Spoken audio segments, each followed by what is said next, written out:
Hey everybody, hope you're all doing well. My name is Steven and this is the Storytime channel. Just a quick reminder here that I do giveaways every single week, so if you're interested in entering and don't know how to, just stay tuned until later in the video and I'll tell you exactly how to enter. That said, our first malicious compliance story is by Pleasureboat, Neighbor complaining about noise. Our rental contract, as is normal here, stipulates a quiet period between 10 p.m. and 7 a.m. every night where we're not supposed to be loud. We moved in on a Saturday and were, of course, unpacking on Sunday. So our new neighbor below us knocked on our door and screamed at us around midday and told us to read the part of our contract about the quiet period. So I did, and Sundays aren't mentioned. 10 p.m. to 7 a.m. every day of the week. Nowhere does it state that Sundays are any different, so we carried on. He has called the police on us several times for doing just normal things such as rearranging furniture. Each time he would lie to the police that he had to come speak to us about it first, which he had not. The reasons included things like dropping things too often to using the stairs at night. These reasons are of course ridiculous, but each time I have just shown them the contract which all residents sign. If he has signed the contract, he consents to me making noise during these periods. We complained to the letting agency that he was harassing us for simply making the normal amount of noise people make from living in an apartment. However, nothing changed. I checked with our neighbors to see if they had any complaints about our noise level, and they all said no. After he called the police several times, I decided to begin malicious compliance. I went down to the neighbor with a copy of the house rules, which we have all signed, and told him to please read them, specifically the exact times which are the quiet period. Then, for the next week or so, any hammering, drilling, or other loud things I had to do, I saved for 9:50 p.m. Even if I didn't have anything I needed to do, I made sure to make noise right up until 10 p.m. After I did this for about a week, we stopped hearing from him and haven't had any noise complaints since, and it's been several months now. Now, a couple of heavy metal fans have moved into the apartment next to him, and I couldn't be happier. If you had a neighbor like this that would use any service they could to falsify complaints against you making noise, would you do what OP did here and make plenty of noise during the applicable hours just to really get back at them? Let me know in the comments down below. And if you want, let me know what you would have done to really make some noise. Our next story is by foxdvd. Boss tells me I need his approval to call someone in on their day off, no matter what time it is. This happened around 20 years ago. Long and really not the most vicious compliance, but it was satisfying. I have worked for the same company for nearly 30 years. It is a small beverage company that is filled with salesmen and weekend merchandisers to work the grocery stores. The sales team was 12 accountant managers who have either Friday and Saturday or Sunday and Monday off. This required a team of 6 merchandisers to cover this time off and 1 lead position to help and cover time off for the team of 6. I was in the role of that lead position at the time this story happened. My boss, let's call him Ray, was one of the most difficult people in the world to deal with. The merchandisers were paid minimum wage for a very physical job that required a start time of 4:30 a.m. So it was difficult to keep good people. We had people call in sick or not show up all the time. On top of this, everyone that worked there would get yelled at on a daily basis. It really was a harsh work environment. One of the issues I faced in covering for the 6 merchandisers was when more than one person would call in sick. Our territory is large, so it was impossible to cover more than one route because of travel time. Some grocery stores were an hour away from each other, so not only did you need to start early, but you were never going to be able to work more than one route in a day. When 2 or more merchandisers called in, we would ask one of the account managers to work one of their days off to cover the routes. The account managers were paid salary and commission, so they were paid a flat dollar amount when they had to work a day off. My boss, Ray, would always yell at me when I would tell him that I needed to call someone in. His response always boiled down to, "Why are you bothering me with this? Just take care of it." One Sunday, I had 3 merchandisers call in. Remembering my most recent scream session with Ray, I decided on my own to call in 2 account managers and cover the 3rd route myself. The following day, Ray approached me and asked me to come into his office. He then, with spittle coming out of his mouth, yelled at me for over a minute about how I did not have the authority to authorize account managers to work, that I had overstepped my authority, and that going forward I was to call him ASAP when someone needed to come in. All of this was just some strange power trip, because he was never not going to approve the extra time. So this is what happened the very next weekend. That Saturday, I had 2 people call in. It was 4:45 a.m. and I called Ray's house. The phone ringed for a while and a lady answered the phone. It was Ray's wife. I asked her to speak with Ray. She then proceeded to yell at me on the phone for calling her that early in the morning. It was almost as rough a chewing as I had received from Ray. She then handed the phone to Ray. "Yeah? I need to call someone in to cover a route." "Okay." And then he hung up the phone. That following Monday, I figured I was going to get another chewing. Ray called me over to him by the coffee and very calmly whispered in my ear, almost shy-like, yeah, you can make that call going forward bringing people in. No need to call me anymore." I realized that Ray had got one of his own scream sessions from his wife.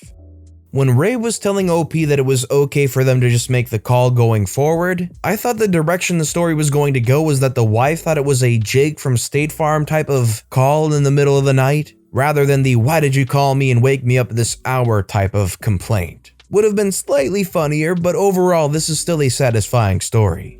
This next story is by RAtheRuggedMeg. Force him to write an optional essay? Don't complain about his subject choice. So this isn't my story, but actually my brother's. It is short, but I still love to share it. When my brother was in high school, he had to take a test in English class. Now, the test was pretty standard, but at the end, it included an optional essay. The students were allowed to choose their own topic to write about, but as I said, it was labeled as optional. My brother chose not to do it and went to hand in his test. But when the teacher saw that he had left the essay question blank, she told him he had to write it. He argued about it being optional, but she insisted that he had to do it. So my brother goes back to his desk and he chose to write his entire essay about how it was stupid that he was required to write an optional essay and how it was pointless. He still passed because this essay hardly counted towards the test. But I had the same English teacher 7 years later, and I always wished I could have seen her face when she read it. If it says optional, it should be optional. Maybe if you really want to enforce people actually doing it, you should preface it by saying that if you choose not to do it, it will still count against your grade. So although it is optional, in reality it's do it and get a grade for it, or do it and get complete marks off of the essay. Though in retrospect, does that mean the entire test is optional? You'll just get a 0 if you choose not to?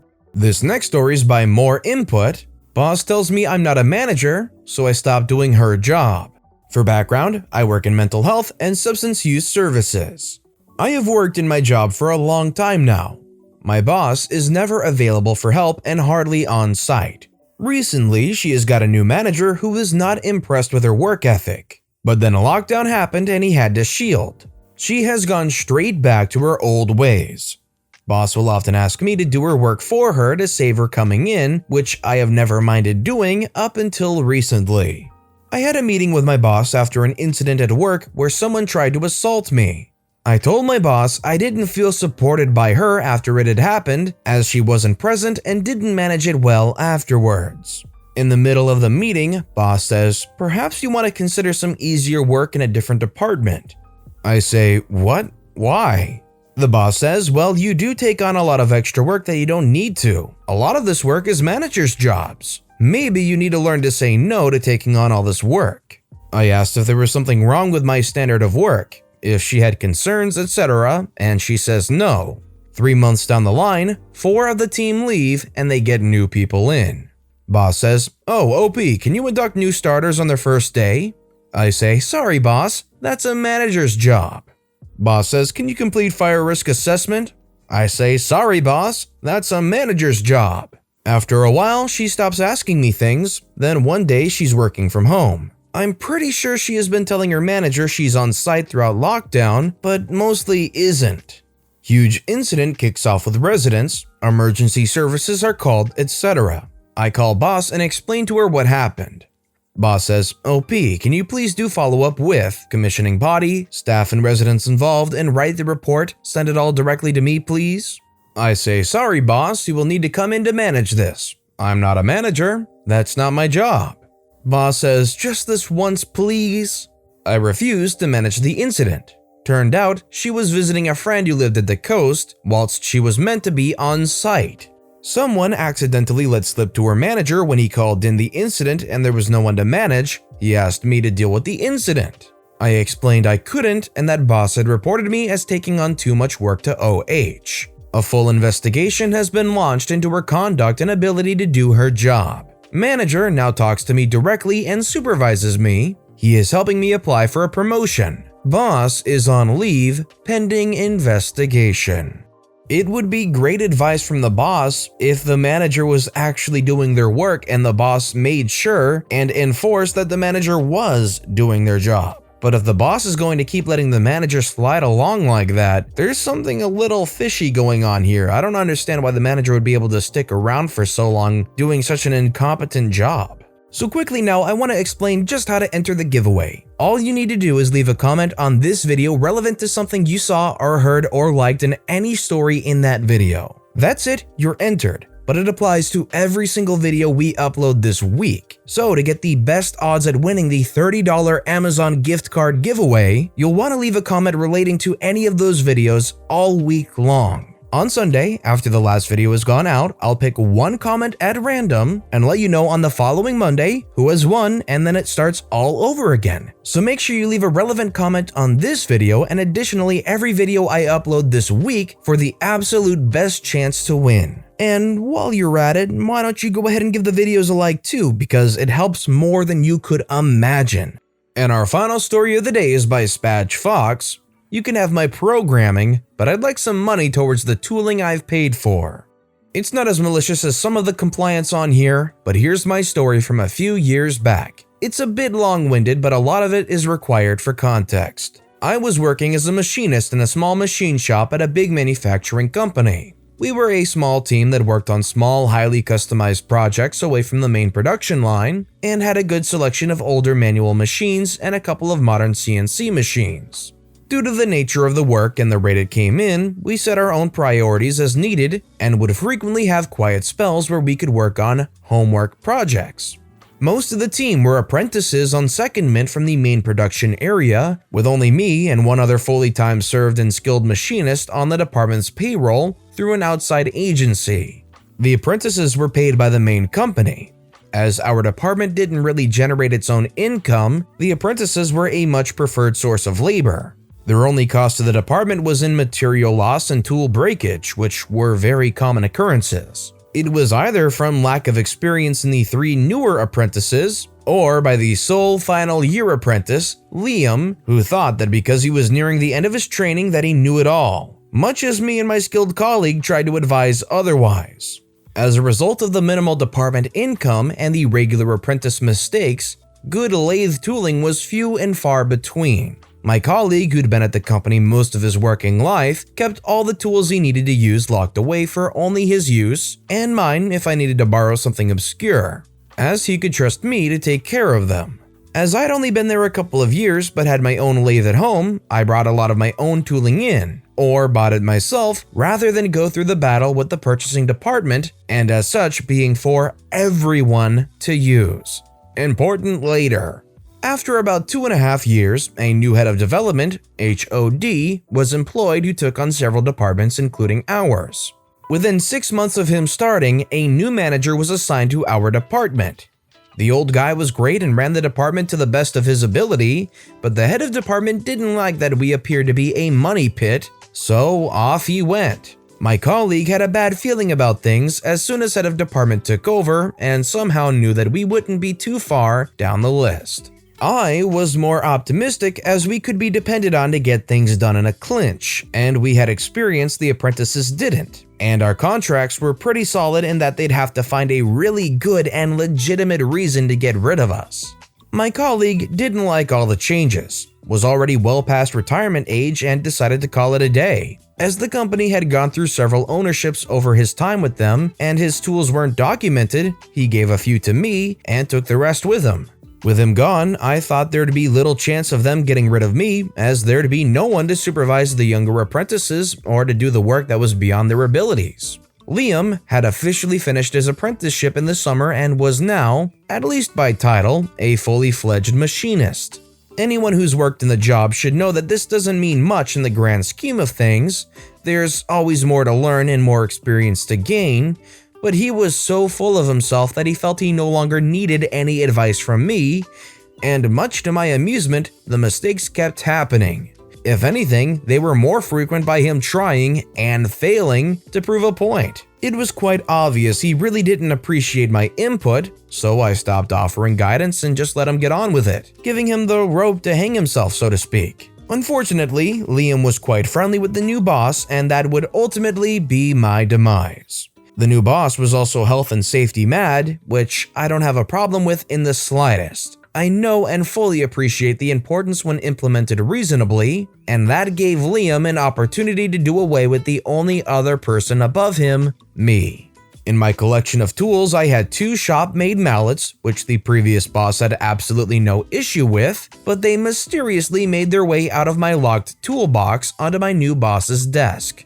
The boss wasn't hands-on and wouldn't want to get his suit dirty coming onto the shop floor, so it was fairly obvious that the ex-apprentice was the one to break into my toolbox. There was nothing unsafe about the mallets. The brass faces were shrunk fit into a solid steel head with a welded steel handle attached. You could beat on them for days and not separate the brass faces, but they weren't proper equipment. In other words, bought from a tool supplier. So I was sacked pretty much on the spot. I had to gather all my belongings and leave, but I knew this would cause issues as the CNC programs were all written for my tools, and as angry as I was that Liam had broken into my toolbox and ratted me out, I still didn't want everything to go to crap without me. My boss was aware most of the CNC programs were backed up to my personal USB storage and asked me to transfer everything before leaving. I complied with the request, transferred all the programs even though I wasn't legally contracted to do so,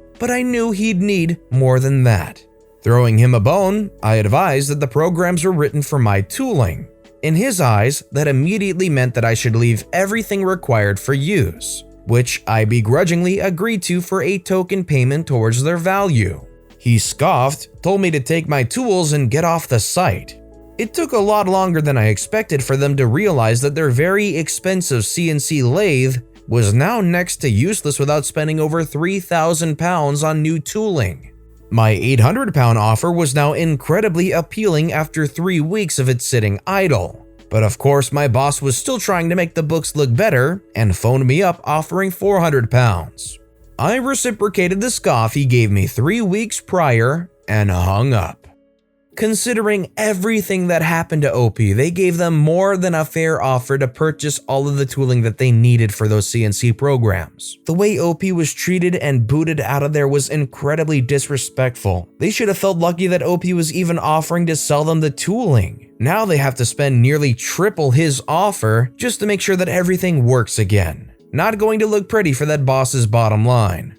But with that being said, that's all the time we have for today. So if you have a favorite story of the day, let me know which one and why in the comments down below. If you enjoyed the video, please consider giving it a like and subscribe if you haven't, and turn on notifications so you'll never miss an upcoming video from the Storytime channel. Every little thing that you do helps the channel grow that much more, so no matter what you did, thank you for supporting me right here on the Storytime channel. I hope you all have a wonderful day, and I'll see you all next time right here.